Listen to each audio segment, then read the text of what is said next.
jaona toko fa 1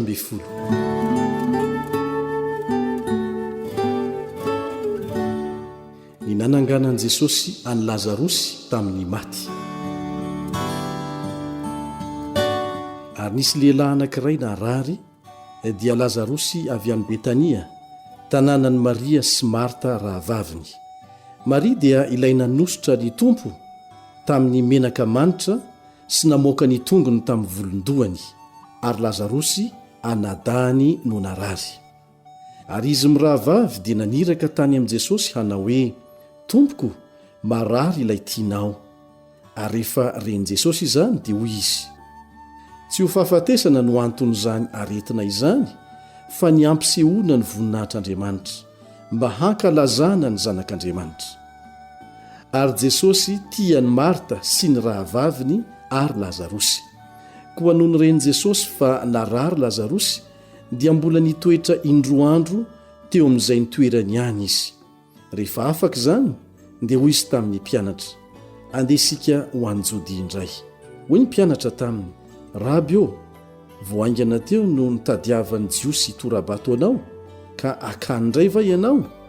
Jesosy namaly hoe, tsy rombiny 10 va ny ora amin'ny indray andro? Raha misy mandeha amin'ny atoandro, dia tsy mba tafotoana izy, fa mahita ny fahazavana izao tontolo izao. Fa raha misy kosa mandeha amin'ny alina, dia ho tafotohina izy, ka tsy misy mazava ao aminy.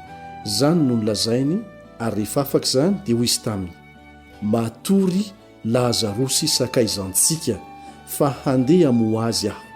Dia hoy ny mpianatra taminy, tompoko, raha matory izy dia ho tsara ihany.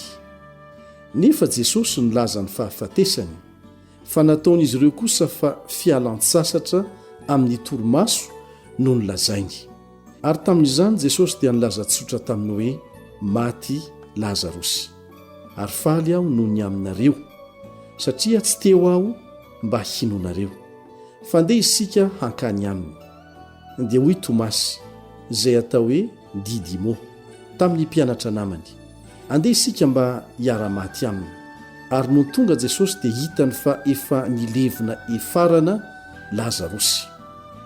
Ary Betania dia tao akaikin'i Jerosalema, tokony ho 5 stadio no elanelany. Ary maro tamin'ny Jiosy no efa tonga teo amin'ny Marta sy Maria hitsapa alahelo azy noho ny amin'ny anadahany. Ary Marta, raha nandrefa tamin'i Jesosy, dia nandeha nitsena azy. Fa Maria kosa nitoetra tao an-trano. Ary hoy Marta tamin'i Jesosy, tompoko, raha teto ianao, dia tsy maty ny anadahiko. Nefa fantatro fa na dia ankehitriny izao aza, na inona no angatahinao amin'Andriamanitra, dia omen'Andriamanitra anao. Hoy Jesosy taminy, hitsangana ny anadahinao. Fa hoy Marta taminy, fantatro ihany fa hitsangana izy amin'ny fitsanganan'ny maty amin'ny andro farany. Hoy Jesosy taminy, izaho no fananganana ny maty sy fiainana. Izay mino aho, na dia maty aza, dia ho velona indray. Ary izay rehetra velona ka mino aho, dia tsy ho faty mandrakizay. Mino zany va ianao? Hoy izy taminy, eny tompoko, mino aho fa ianao ny Kristy, zanak'Andriamanitra, ilay ho tonga amin'izao tontolo izao. Ary rehefa nilaza izany izy, dia lasa nandeha ka niantso mangingina any Maria rahavaviny, nanao hoe, tonga ny mpampianatra ka miantso anao. Ary raha vao nandre izany Maria, dia nitsangana faingana izy ka nankeo aminy.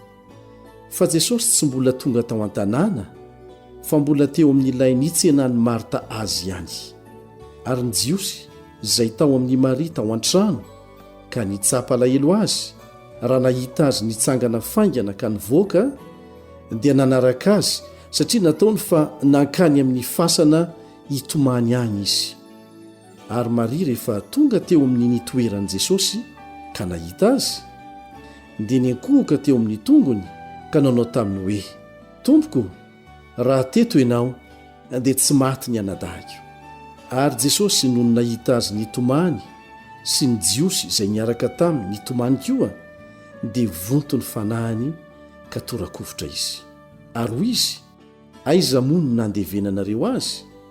Dia hoy ireo taminy, tompoko andeha izaho jesosy nitomany dia hoy ny jiosy akory tiabe ny fitiavany azy fa hoy ny sasany moa tsy hain'le ity izay nampahiratra ny mason'ilay jamba va ny manao izay tsy ho nahafaty andra lehilahy ity dia vonto indray ny fanahiny jesosy ka nankeo amin'ny fasana izy ary zoy izany sady nisy vato narindrina teo hoy jesosy esoro ny vato hoy marta anabaviny maty taminy tompoko maimbo izy zao fa efa efarana izay hoy jesosy taminy tsy voalazako va fa raha ino ianao dia ho hitanao ny voninahitr'Andriamanitra dia nesorony ny vato ary jesosy dia nanandratra ny masony ka nanao hoe raha io misaotra anao aho fa efa niaino ahy ianao raha izaho dia fantatro fa miaino amandrakariva ianao fa noho ny vahoaka mitsangana manodidina no nylazako izany mba hinony fa ianao naniraka ary rehefa nanao izany teny izany izy dia niantso tamin'ny feo mahery hoe ry lazarosy mivoa dia nivoaka ny maty nisy fehimpaty ny tanany sy ny tongony sady voafemo sara koa ny tavany hoy jesosy tamin'ny olona vao izy ka avelao handeha ary maro tamin'ny jiosy dia ireo nankeo amin'ny Maria ka nahita ny zavatra nataon'i Jesosy ireo no nino azy fa ny sasany tamin'ireo kosa dia lasa nankany amin'ny fariseo ka nilaza taminy izay nataony ny niendreny lehibe ahafaty any Jesosy ary ny lohan'ny mpisorona sy ny fariseo nanangona ny Sinedriona ka nanao hoe ahoana no ataontsika fa iny lehilahy iny dia manao famantarana maro raha avelantsika anao toy izany ihany izy dia ino azy avokoa ny olona rehetra ary ho avy ny Romanina ka handrava ny fonenantsika sy ny firenentsika ary ny anankiray taminy dia Kaiafa mpisorona be tamin'izany taona izany nanao taminy hoe ianareo tsy mahalala na inona na inona na misaina kory fa tsara ho anareo raha ny lehilahy iray no faty hamonjy ny firenena mba tsy ho ravo avokoa ity firenena ity ary tsy niteny izany ho azy izy fa satria mpisorona be tamin'izany taona izany izy dia naminany fa Jesosy ho faty hamonjy ny firenena ary tsy hamonjy io firenena io ihany fa mba hanangona ny zanak'Andriamanitra izay efa nielo ho antoko iray koa hatramin'izany andro izany dia niendry hahafaty azy ireo